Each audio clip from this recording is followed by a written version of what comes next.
మా డాడీ అవుదాం అనుకున్నారు, యాక్టర్ అవుదాం అనుకున్నారు, కానీ కాలేకపోయారు. దెన్ ఆ ఇంట్రెస్ట్ నాకు కూడా వచ్చింది అలాగే. ఎందుకంటే చిన్నప్పటి నుంచి ఎప్పుడు వెళ్ళినా నా స్కూల్లో డ్రాప్ చేసేటప్పుడన్నా, ఎప్పుడు ఖాళీ ఉన్నా నాతో ఏ ఫాదర్ అన్నా కూర్చొని బాగా చదువుకో, అందరితో బాగుండని చెప్పేవాళ్ళు. కానీ మా డాడీ ఏమో ఆ సినిమాకి వెళ్దామా, ఈ సినిమాకి వెళ్దామా, జాకీ చాన్ సినిమా డబ్ చేశారంట దానికి వెళ్దామా అని చెప్పి తిప్పుతూ ఉండేవాళ్ళు. అలా మెల్లిమెల్లిగా నాకు యాక్టింగ్ మీద బాగా ఇంట్రెస్ట్ వచ్చి it became a passion sir slowly నాకు. సో చిన్నప్పటి నుంచి చేద్దాం అనుకున్నాను. బట్ ఇండస్ట్రీకి వచ్చేసి ఇంజనీరింగ్ తర్వాత వచ్చేసి ఒక 5-6 ఏళ్ళు కష్టపడినా కూడా ఒక రోల్ మంచిది వస్తో లేదో తెలియదు.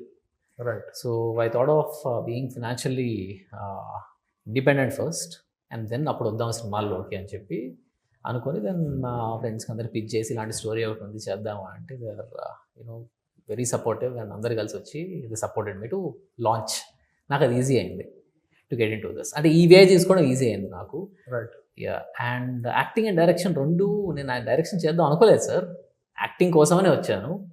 బట్ యా అనుకోని పరిస్థితుల్లో చేయాల్సి వచ్చింది ఇంకా దిగి. అంటే డైరెక్టర్ అవటం అంటే ఇట్స్ నాట్ ఈజీ టాస్క్.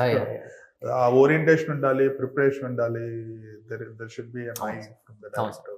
అవన్నీ ఉన్నాయా మీకు? అంటే సడన్ డెసిషన్ అంటున్నారు. అంటే I mean initially we started with different director but things did not work out.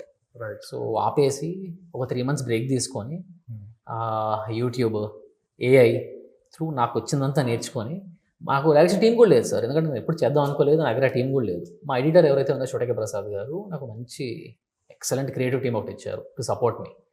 So ఆ డెసిషన్ తీసుకొని 3 months బ్రేక్ తీసుకొని మిగిలినంత నేర్చుకొని I have got into the direction.